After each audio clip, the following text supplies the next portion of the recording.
Here we go, Elphick. Gary, thank you very much for inviting us in your home. No worries, Luke. Taking time out of your day. We'll get straight into it. Recently parted ways with Burgess Hill. Yeah. Just a little bit of insight there, what happened and what your plans are next. Yeah, it was maybe a rush move on my behalf when I stepped out of management with Worthing. Ian Chapman rang me, who's been a sort of friend of the family, out to sort of bring up my younger brother in his Albion days, and I just thought it would be at the time a good idea to get back playing sort of soonish, because I think if you're out of the game for a long time you struggle to get the momentum again. So I just really wanted to get a smile back on my face, and at the start we did do alright. We had a great FA Cup run and we was winning a few games. We was sort of mid-table. Unfortunately, we struggled to keep hold of certain players, and players moved on, and it was a little bit of a lottery who was being played sort of week in, week out, and it was an hard season. We sort of stayed up via default, which, you know, if I'm being brutally honest, we was that poor, sort of, especially towards the end of the year. But we picked up some results, and you know, I felt sorry for Chappers at the time. I think he had an extremely difficult job. And I think it's proving now still that Burgess Hill is a difficult club to manage and succeed with. So this sort of, if you look at Chapper's past achievements, you have got to take your hat off to him to how he's got the club at that level. He's done one hell of a job. Him and Stuart Tuck as well, who I will mention, because he's on it. He's very detailed and he helps out a lot. But obviously there was a part of the ways at the start of the year, and I was nearly walking then, if I'm honest with you, because it was an old pals act. So I felt a little bit guilty to stay behind where Chappers brought me in at the club, and it has picked up. The Christmas was extremely good, but if I'm honest with you, there's still the same problem with Burgess Hill still lies, and you know, this is what whoever, you know, with Worms now taking it forward, they've got to try to get the consistency there. And what I mean by that is, I think Burgess Hill, we were always great against the better teams. You look at our games against the game the other day, yeah. And I think that is because we could sort of slightly sit deep. We would win a lot of aerial ball at the back. James Richmond is also pretty good in the air as well, and we could hit teams on the counter. We had a bit of pace, but I think against the poorer teams, when we've got to manage the ball a little bit more, we struggle with that, and I think that's when we get beaten to the lesser teams, and I was struggling to lead the ship there in those sort of games, and it really did take its toll on me mentally, because I am someone who takes things pretty personal, probably sometimes a bit too personal. I take it into my family life and that, and I don't want to be a grump, and I'm a bit old in the tooth, you know, long in the tooth now for it, especially after managing as well. Because you see the game in a certain way, that how you would manage it, and I just thought that maybe, especially against Bishop Stortford, I just felt myself going through the motions, which I've never done as a player. And I thought, crikey, I need to step back here, and because I'm an all or nothing player, and if I'm not churning 7s out of 10 every week, then I'm not, you know, worth my salt. So yeah, so I've made that decision to sort of stop, and slightly in limbo now. What the future holds for me. Like, everyone knows you sort of. You live for football, you know. You're born and bred footballer. Yeah. And I can't see you being out of the game for too long, whether it's playing or whether it's managerial, going and get some coaching, or whatever it may be. What is next for you, Gary? I'm not sure. It's I'll definitely keep myself fit, whatever, because I think it's extremely important anyway, just in general life, to keep ticking over. I think it makes you mentally sharp and that, so I'll keep ticking over, and I suppose you don't know what's around the corner. You've got to see if anyone approaches you, whether it be playing again, managing again. I am enjoying this little sort of 2-3 week sabbatical so far when I watch my brother play. And it just takes you can just sort of sit back from it, think about things, and try to improve yourself, whether it be playing, managing, or even just being a better person in life in general, being a good dad to my 2 boys and that. So I'm enjoying just taking that little bit of a break from it, and I think I won't truly know till probably 3 or 4 weeks time, right. You know, when my missus is dragging me around the shopping mall, whether I want to get back into it or not. You do anticipate that you'll be back doing something within this season, or are you thinking more next season, or is it really up in the air? Well, I think if it's playing, which is a big if, I think it's important that you're not too long out, because especially a big fella like myself, you don't want your legs to go, and that I couldn't think of anything worse than playing in a game and seeing something where you think you can get it but your legs ain't taking you there. So that for me is the biggest question, and I think that needs to be answered sort of in the next few weeks, whether am I looking to play on or not if I'm missing it.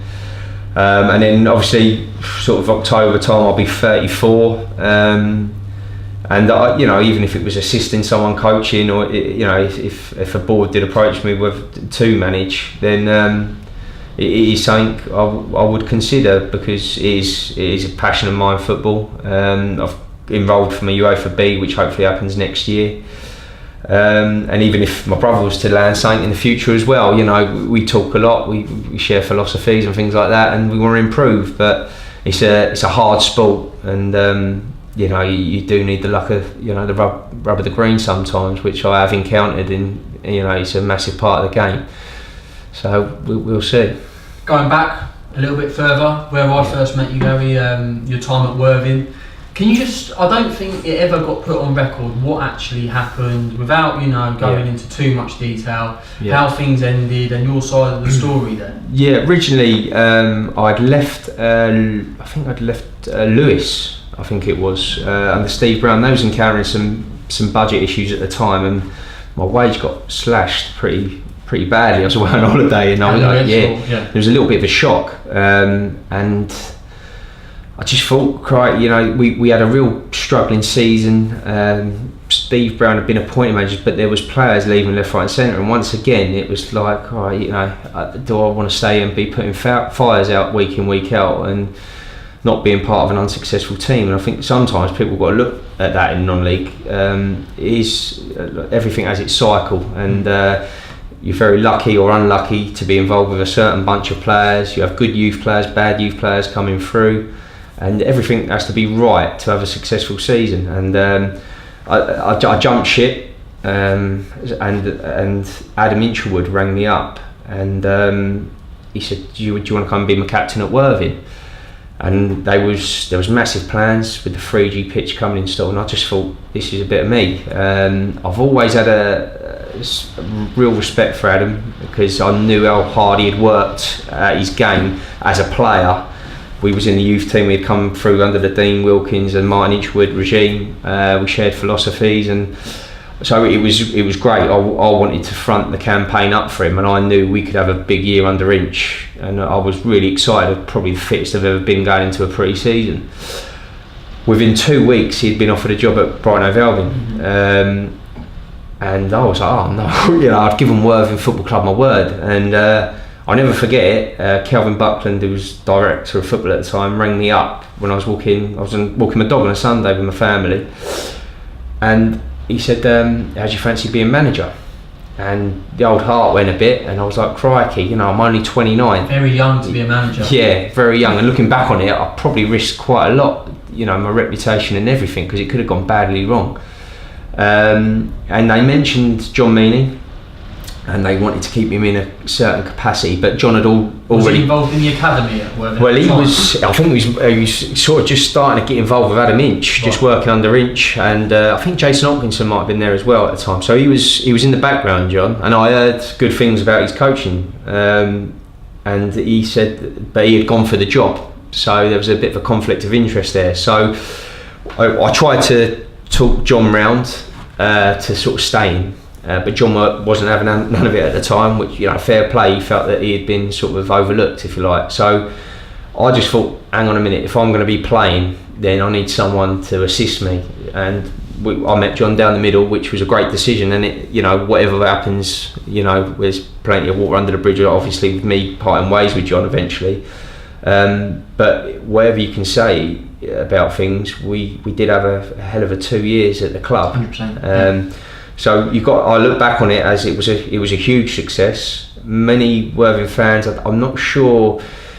I always felt it was a little bit overlooked slightly, because Adam Inch had done such a good job there with the lower budget, where there was budget getting cut left, right and centre, and had brought these great youth players through. and I couldn't be walking into a better ran club at the time with the youngsters especially, and I just thought, crikey, if I can just tweak this with a few senior players, we could have a great year. We started really bad. I remember a fan ripping up a season ticket, throwing it at me, and I was like, oh my gosh, what's going on here? But the 2 seasons that come after that was probably, I'd have to say, the highlight of my career, along with my time at St Albans when we got promoted in the conference. But fantastic memories, and also it did a little bit bitter towards the end. But it's a learning curve, and you've got to look back on things, assess things, and there were things I could have done differently, but also there was things actually that I got right. And if you looked at some of the recruitment, which I'd done at the time, I was being questioned, but Elphick, Young, Lucas, I had Reece Meekham signed as well. I didn't turn out bad players for Worthing. That relationship between you and John, I find really interesting. You strike me as 2 quite different personalities. Yeah. With the certain goals, was there a manager and a head coach, or how did that relationship work? I'll be honest with what you just said there. Probably that's what ended it in the end, because when we was going up the leagues and going on cup runs and that, there was times I really, especially when we had Jack Cook, we got Cookie back. It's another great player Worthing had. And at the time he was playing centre half with Cads, and we were really solid, and I was loving it, just sitting in the dugout and thinking, and knowing that you're affecting these players week in, week out by doing the defensive drills which we were doing. We were keeping clean sheets galore, and obviously my time was getting more and more within the dressing room and the training ground, and probably then that's where it got a little bit claustrophobic. And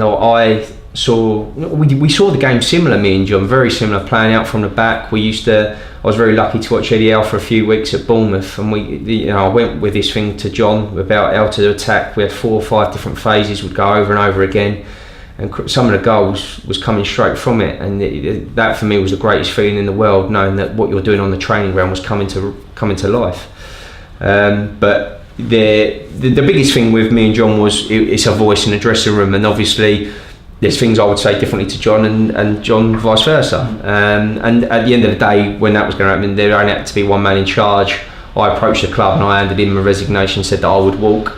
They sort of said, well, no, hang on a minute, we'll have a chat. And unfortunately, it didn't get bitter, because me and John still talk to this day, but it was just a parting of the waves. And yeah, it's something I don't regret, because I think joint managers don't work really. Is that your opinion on it now? Yeah, you wouldn't go back into a situation where you were joint managers? No, I don't think you can do it. When something comes up where you're not on the same page with something, and you're both at different ends of the spectrum, how do you come to a middle ground? Was there? No, it was tough, and that was probably why I remember being leased in a way, and John was trying to share information, and I was, and that was a time where I just thought, crikey, there should only be one voice, and the players were looking over at us a bit confused. And that's when I was thinking, no, it's a bit amateurish, and they're looking over and they don't know what information, and I didn't want the players to realise that me and John were conflicting one another. So I think you can only have one man, and one man has to make that decision in the end. So that was really the reasons why I sort of done what we done, and the parting of the ways. But unfortunately, that 3rd season was with the home ground not being available. 2 weeks before the season, we were being told you're playing at Bognor, and I did recruit some London lads at the time. It was just a poisonous atmosphere. At that point, when you were offered the role as manager at 29, right? 29, you're 33 now, you're back playing. Yeah. Do you look back on it and think it was a bit too early? Were you sometimes thinking on the sideline, I should really be out there still? Yeah, that was always a problem for me as well. I think even Worthing now struggle with it if Aaron Racine's missing, for instance. Still think there's something to be said for an old head, a leader with a winning mentality in the defence, and that for me was probably my biggest problem, is because when I was sort of sitting in the dugout, apart from when I had Cads and Cookie, which unfortunately they moved on to bigger and better things, that was my problem. I used to sit there and I used to think, hang on a minute, I could be doing this or do that and be pushing them on, and I was always ripping myself up about it. And also I didn't want it to be always, now looking back, I was always a little bit paranoid with the fans as well, thinking, no, it's the Gary Elphick show, Gary wants to start, wants to be the manager and all that. So I tried to not play myself at all at the start. which didn't work out well because they ended up playing. We ended up going up, but yeah, that was always a big problem. Now looking back on it, life goes, it happens, and I don't regret nothing, but you do think, crikey, I wish I may have just had that opportunity as a 34, 35 year old rather than a 29 year old. But me and John were highly successful, and I wouldn't change the journey. We had like the players, Lloyd Dawes, Kane Wills. We had a fantastic bunch of players. Will Hendon, and we probably were a victim of our own success. Like in the end, I think we sold sort of over 40-50 grand's worth of talent, which for any non-league club, that's a massive bonus. So yeah, that time where you and John parted ways and you remained at the club and John went and off and did his thing, and by the way, I've got utmost respect for John, great person.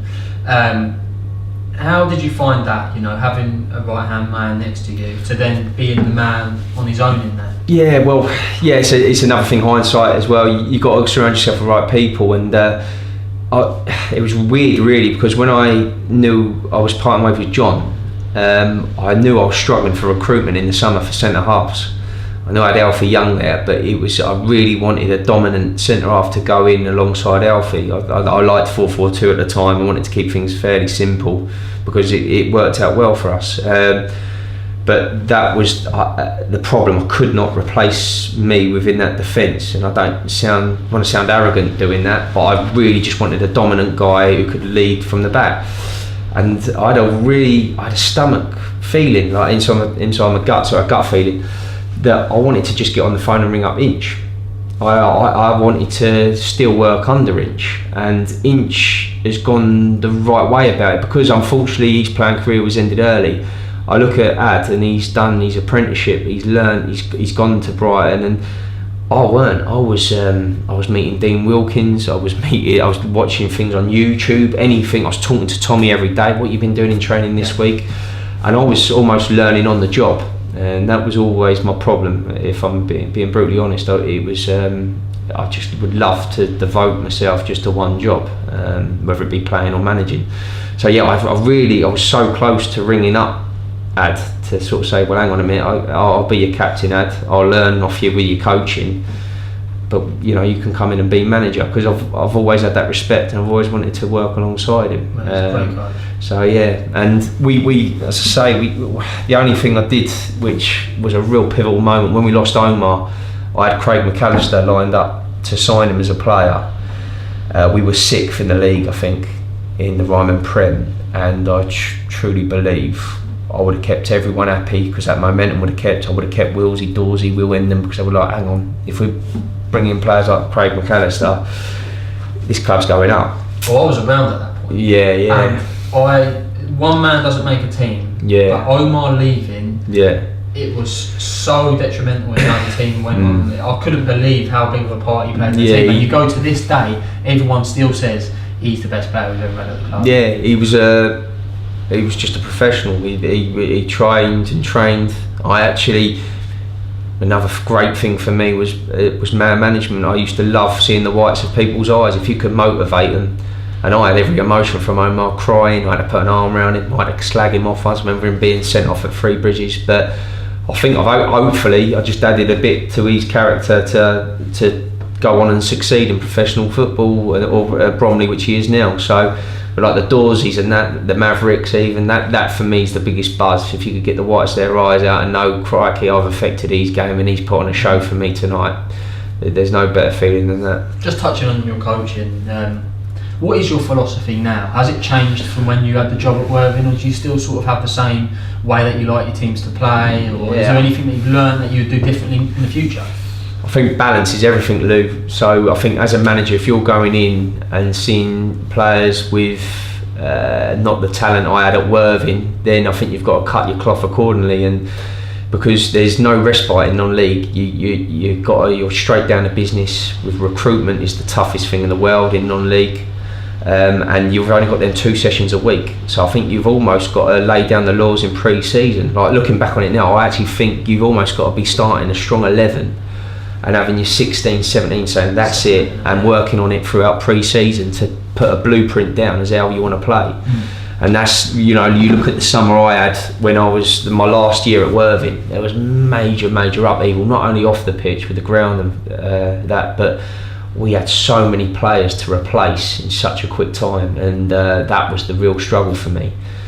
You talk about recruiting. Can you just give people that don't know an idea of how difficult it is? Say the money isn't there. What other ways can you do? What other things can you do to try and get a player down? Well, I'll be honest with you. I used to watch loads of footage. Like I remember watching Shane Samuels. Great player. Yeah, he's really well. Yeah, he is. And I don't think the Worthing fans ever saw the best of him, or even though my folks. He had great feet, but you was watching clips on YouTube and doing everything you can to get any kind of reference for him. You're speaking to people, but that's another thing as well. Probably back then when I was playing, managing, I'd even put some of my money back into the club. Like, people don't know that. I was the least I've ever earned was at Worthing. I was putting my money back in to try and improve the club. There's a lot going on. So, and I don't want to sound like a Samaritan for doing that, but that's when you're a manager, you try and do everything you can to succeed. And I'm trying to run a plumbing company and be a dad, be an husband, and I couldn't drive and watch games. Like, you look at all the managers now, they're almost full time. Adam Inch at Worthing, Darren Freeman, they go and watch a hell of a lot of games. They obviously have to manage stuff off the pitch, but maybe that was my problem as well. At such a young age, I'm trying to run a plumbing company. You're trying to make a little life for yourself. Yeah, and unfortunately for me, I think it's James Fraser never worked out, because maybe he was a bit too dominant in the dressing room for the younger lads. They would crumble, and whereas when he was at Bognor, he had Sharman, Samuel Abbott, they would all pull rank over him. And that's the one thing, you can't get character references and things like that. You're learning again on the job. Well, I was, which in hindsight now, you'd have to go through different things. You'd have to watch players, but non-league, you know, at the time we didn't have that great of a budget at Worthing. I couldn't get scouts watching people I could trust. And now going back, if I was to go back into it, you need to make sure all this is covered. You need a scout, you need a good secretary. I was driving up the M25 to sign players on a Friday night. I thought, what am I doing? Now you've been through that, do you feel like you've done your sort of apprenticeship, like you said? Do you think you've got that out of the way and you're ready for the next task or next opportunity? I think obviously it opens my eyes, because not only have you got to be right for the club, but the club's got to be right for you. You've got to have the right people in the right positions. You've got to have a steady Eddie in the background, an older guy I definitely think to lean on at times, especially when difficult. Just say, calm down, Gaz. And that's one thing probably, you know, I would have loved to have even appointed my dad at Worthing, but he didn't want it, because it's like, it's the Elphick show again, that's the only thing, you know, you don't want that. But I think you've got 2 ears for a reason. You've got to listen to people, and also you've got to believe in yourself as well. There is a time when you have to stop listening to people as well. So balance is everything on and off the pitch. Coming away from the non-league stuff, going way back, you started at the Albion. Yeah. A couple of appearances for the Albion as well. Back in the day. Yeah. How proud are you to see them reaching the levels that they've reached in recent times, and how much has it changed since you were there? Yeah, it's unbelievable. The change is incredible. But one thing I would say is I would not change my upbringing for the world. The Charlie Oatways, the Danny Cullips, that like the Dad's Army, I used to call them, Guy Butters, Kerry Mayo, the stalwarts, they were the best of characters you could ever meet. They maybe had limited ability, but what they did do, they had so much mental strength, and they squeezed every little bit of ability out of their bodies with how they approached everything. And also, you know, your apprenticeship was a 9 till 5. You were cleaning boots, you were cleaning medical rooms, and I think that is now what's missing in today's game. I just think the youngsters of today, they haven't even made a first team appearance. They're driving a Mercedes, they're earning 3 or 4 grand a week, carrying Prada bags. If I'd done that at Brighton, I'd be physically slapped around the head and say, you know, buck up. But I would not change that, because what happened is, Lou, maybe I weren't quite good enough for that level. My character did take a tumble. Personally, I felt a little bit weak, bit vulnerable. But where I'd done that 9 till 5 apprenticeship and them jobs, I was made for the outer life. I knew I could get a job. I knew I had the character for it. and that now a lot of them, they'll do an apprenticeship at Brighton, for instance, come out of it and they don't know what they're doing. Do you think we're almost setting players up nowadays to not fail, but we're doing them a disservice by putting them in them environments where they're wrapped up in so much cotton wool that when they come out of it, blinkered a little bit and they don't know what to do or where to go? Yeah, I think there's just so much money involved, and really, I speak to a lot of people about, even my boys, if they ever grow up to play football, I'd think twice about their involvement in it, just because there's an influx of foreign players, they get spoiled, and I just don't think, you see so many youngsters go off the rails now, and I think it's the worst thing they've ever done is abolishing the old apprenticeship where you had to earn your stripes. I remember even getting your first set of training kit. That for me was big deal. Crazy. If you got to numbers 0 to 25 and you were in that first team squad, God, the achievement you'd get just by getting that smaller number. Nowadays at Chelsea they have players with like 80s on and stuff. Yeah. Not everyone can be in that 11, so it's almost setting players up to not fail, but where do they go after they get released? Exactly, and I think that's where they go. A lot of them go for it, and you're not making good human beings anymore, maybe, and that's the question, and that's the problem with the national game. I think someone has got to do something about it. Good point, mate. Very good point. You spent most of your career in the conference leagues, national league now. Do you still take much notice of what's going on there? And I watched the odd game on BT Sport, and I had Virgo doing the commentary now, so it was an old teammate of mine. It's still, it's gone even more professional now, hasn't it? I think they're all full time. Like when I was at St Albans and Eastbourne Borough, there was still a few part-time teams floating about, but you look at it now, and the athleticism has gone up again, and the speed of play. I suppose the standard of grounds, pitches now, it's all improving. You see Salford and things like that.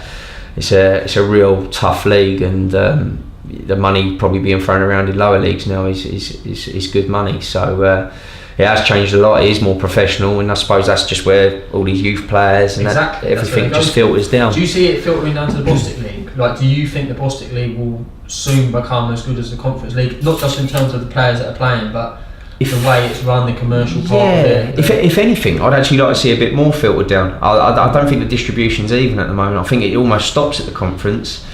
Maybe Conference South, a few teams watch it, but I think the Bostik sort of Prem and further down the line of grassroots, I still think there should be more money made for those clubs, because at the end of the day, it's not only youth players falling down from the Premiership, but the youth players coming up as well, which from normally like the Jamie Vardy's and things like that. So I think even that would promote the national game by distributing the money more evenly. Do you think the level of quality of players and teams in the Bostik League are anywhere near the National South? Do you think it's a huge jump?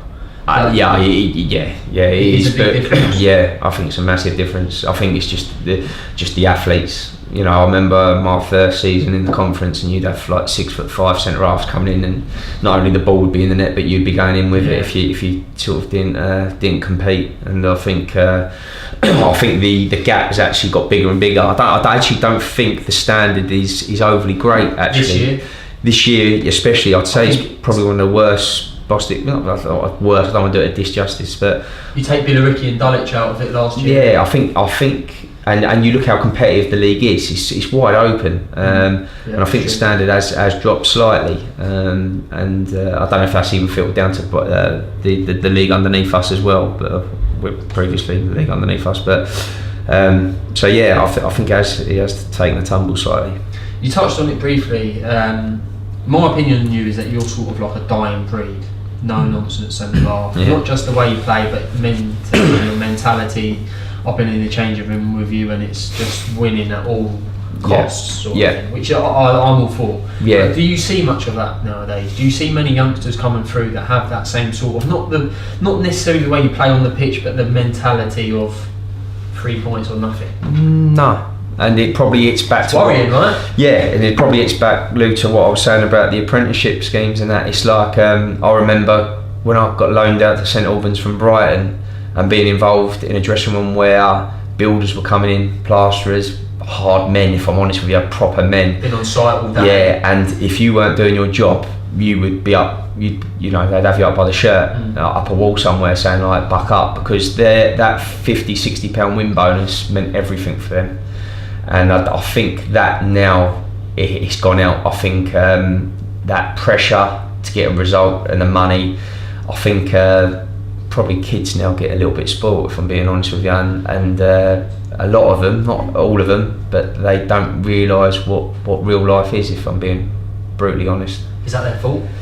No, I just think it's the world we live in. I think unfortunately generation. Yeah. It's, we can get a lot of things on credit now, so people can give it to Barry McGuigan without actually, having the actual money. So it's and that's why I say, like, my grounding at Brighton and things like that. It was because they had to survive. They had to pay the mortgage. You had to put the food on the table, and that's why I say I would not change anything for the world. Good point, mate. You've touched on it throughout the interview, but your opinion on the current state of Sussex football, bar Brighton. Yeah. But do you watch much of the county leagues? I'll be honest with you, I don't watch. I haven't watched many county league games, so I couldn't really answer that. But you'd have to say we're in a healthy state actually in the county. I know I've pointed out that the standard, I think, is actually dropped, but I think bar Burgess Hill, bless them, I think you look at the other teams and they're all going well. Worthing and Lewis within our league, Bognor is still up there, going well, got a great result the other night, and then you go to the league below that, Haywards Heath and Horsham, they're making eye-catching progress at the moment. So you'd have to say overall Sussex football, you'd say is on the up. That's a fair point, mate. A few more questions. Your brother Tommy, what's the latest with him? He's going great guns. Yeah, he's the new manager's coming at Villa. Obviously, he wasn't Steve Bruce's flavour of the month, but Dean Smith looks like likes to play football. He said his coaching's extremely good, and I think he's really enjoying being back. So he's played the last 5 or 6 games. I think it is. They got a massive game tonight against Sheffield United, and I think he's back in the fold and he's being loved again, which touching on when I was manager, if you can put an arm around some players, you get the best out of them. And he went to Hull as well before that, and they were in relegation zone, and now they're bordering playoffs. So he had a very positive effect there. And it's just styles and managers and teams. Sometimes it clicks, sometimes it don't. And but Tommy's he's made from the same sort of stuff as I am, and he'll be fine. He's very strong mentally, and he's a very capable footballer. You said it earlier. You share the same philosophy. Is that something we could look forward to in the future? Maybe a partnership there. Does he want to get into the coaching? Tommy definitely will. When he's definitely got the intelligence levels. His brain's like a sponge. Especially under Eddie Howe, Dean Wilkins. Do you think you can possibly see you lot getting together in Sussex? Collaboration. Maybe one day. Hopefully Tommy will stay in. I hope he does stays in full time and stays at a high level, because I think he'd be wasted otherwise. So hopefully that's an option for him. I can't see you lot coming away from football totally. No. When you're done playing, when the day comes. Yeah. Might be something to look out for. Yeah, he can drag me up with him, hopefully. I opened it up on Twitter, just a couple of questions here, Gary, it won't be long. Jack Naldrit, one of the Burgess Hill fans, just asked what your favourite memory was in a Burgess Hill shirt. Although times were pretty rough, there were, I think, the Christmas period, against Lewis, and I did get that goal against Worthing, which I was getting a little bit of abuse, be honest. So it was nice to score one against them. So I'd definitely say the Christmas period at at Burgess Hill, were good memories. Definitely. Yeah. Ross from Lewis asked why you had such a decent game when you knew you were possibly going to be leaving Burgess Hill when you played Lewis the other day. Have you got any comment there? An ex-teammate of yours? No comment. No. It was at the time, I still had the fire in my belly, and I thought things were going to be different. But as I say, Burgess Hill's Achilles heel is against the lesser sides, and that hasn't changed, and that's why I come to the decision. The old Tall brothers jumped on and all. Brian asked if you were offered the job at Burgess Hill when Chappers left, would you have taken it? Mate.